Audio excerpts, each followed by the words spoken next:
Hello दोस्तों, सबसे राधे राधे। छोटे बड़े बहनी दीदी हरे, एक चुटकुल्ला लेके आई हूँ। बहनी दीदी हरे सबसे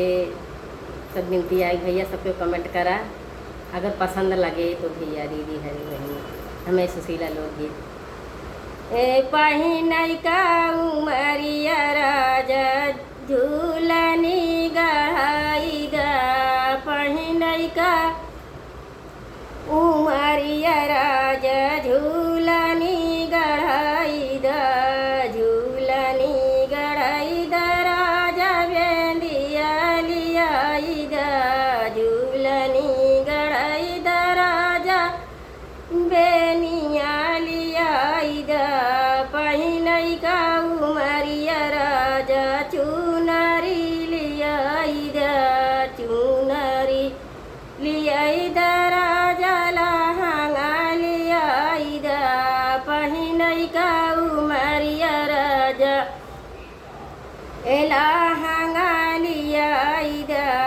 पहिनई का उमरिया राजा लहंगा लियाई दा, पहिनई का उमरिया राजा झूलनी लियाई दा, पहिनई का उमरिया राजा झूलनी लियाई दा, चूड़िया लियाई दा राजा कंगना लियाई दा हो, चूड़िया लियाई दा राजा लहा चुनरी लियाई, चूड़िया लियाई दा राजा कंगना लियाई दा हो, लगावई का उमरिया राजा मेहनी रचाई दा,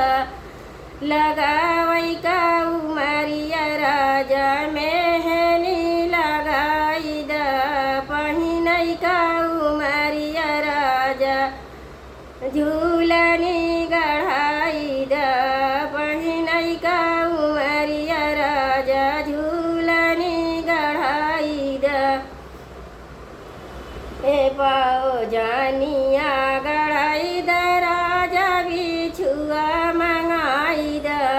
पजानिया मंगाई दा राजा बिछुआ मंगाई दा, पहिनई का उमरिया राजा घुंघरू लगवाई दा, पहिनई का उमरिया राजा घुंघरू लगवाई दा,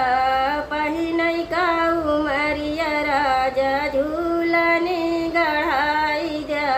पहिनई के उमरिया